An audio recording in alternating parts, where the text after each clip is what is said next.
একটি দেশের সেনাবাহিনী কি শুধু সৈন্য সংখ্যা দিয়ে শক্তিশালী হয়, নাকি এর পেছনে আছে আরও গভীর কিছু বাস্তবতা যা বাইরে থেকে দেখা যায় না?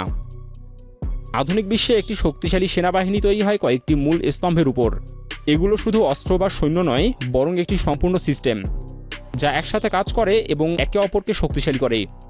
প্রথমত, প্রযুক্তি, যা আধুনিক যুদ্ধের মূল চালিকা শক্তি।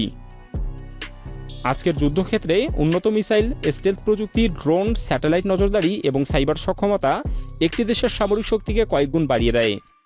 যুক্তরাষ্ট্র এই ক্ষেত্রে সবচেয়ে বড় উদাহরণ। তাদের প্রযুক্তিগত অগ্রগতি তাদেরকে এমন একটি অবস্থানে নিয়ে গেছে যেখানে তারা দূর থেকে যুদ্ধ নিয়ন্ত্রণ করতে পারে। দ্বিতীয়ত, প্রশিক্ষণ এবং কৌশলগত চিন্তা। একই অস্ত্র ব্যবহার করলেও ভালো প্রশিক্ষণপ্রাপ্ত সেনাবাহিনী অনেক বেশি কার্যকর হয়। যুদ্ধক্ষেত্রে মুহূর্তের মধ্যে সঠিক সিদ্ধান্ত নেওয়ার ক্ষমতা অনেক সময় পুরো যুদ্ধের ফলাফল বদলে দেয়। তৃতীয়ত, অর্থনৈতিক শক্তি। একটি শক্তিশালী সেনাবাহিনী তৈরি এবং বজায় রাখতে বিশাল অর্থনৈতিক ভিত্তি প্রয়োজন। গবেষণা, অস্ত্র উন্নয়ন, প্রশিক্ষণ এবং লজিস্টিক্স সবকিছু অর্থের উপর নির্ভর করে। চীন এই দিক থেকে দ্রুত এগিয়ে যাচ্ছে।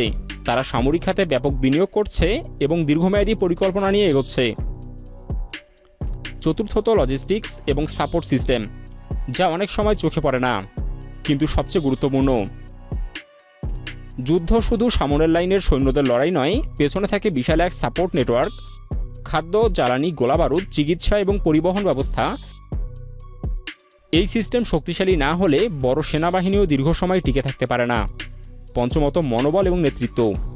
একটি সেনাবাহিনী কতটা দীর্ঘ সময় যুদ্ধ চালিয়ে যেতে পারে তা নির্ভর করে তাদের মানসিক শক্তি এবং নেতৃত্বের উপর। ইতিহাসে বহুবার দেখা গেছে ছোট কিন্তু দৃঢ় মনোবলের বাহিনী বড় বাহিনীকে হারিয়েছে। রাশিয়ার মতো দেশগুলো তাদের দীর্ঘ সামরিক ইতিহাস এবং অভিজ্ঞতার মাধ্যমে এই দিকটি শক্তিশালী করেছে। ষষ্ঠত, বাস্তব যুদ্ধের অভিজ্ঞতা। যে সেনাবাহিনী বাস্তব যুদ্ধে অংশ নিয়েছে তারা অনেক বেশি প্রস্তুত এবং আত্মবিশ্বাসী থাকে। অভিজ্ঞতা তাদের ভুল থেকে শেখার সুযোগ দেয় এবং ভবিষ্যতের জন্য আরও শক্তিশালী করে তোলে। আরেকটি গুরুত্বপূর্ণ বিষয় হলো সমন্বয়। স্থল, আকাশ, সমুদ্র এবং সাইবার সব বাহিনী একসাথে কাজ করতে পারলে একটি দেশের সামরিক শক্তি কয়েকগুণ বেড়ে যায়। সবচেয়ে একটি বিষয় স্পষ্ট হয়ে ওঠে, একটি শক্তিশালী সেনাবাহিনী শুধু অস্ত্রের সমষ্টি নয়, এটি একটি সম্পূর্ণ ইকোসিস্টেম যেখানে প্রযুক্তি, কৌশল, অর্থনীতি, মনোবল এবং অভিজ্ঞতা একসাথে কাজ করে। এবং এই কারণেই সবচেয়ে শক্তিশালী সেনাবাহিনী সবসময় সেটি নয় যার কাছে সবচেয়ে বেশি অস্ত্র আছে, বরং সেটি যে যুদ্ধ শুরু হওয়ার আগেই জয়ের জন্য প্রস্তুত থাকে। আর ভবিষ্যতে যুদ্ধ প্রমাণ করবে শক্তি শুধু সংখ্যায় নয়, বরং প্রস্তুতি, পরিকল্পনা এবং সঠিক সময়ে সঠিক সিদ্ধান্ত নেওয়ার মধ্যেই লুকিয়ে আছে।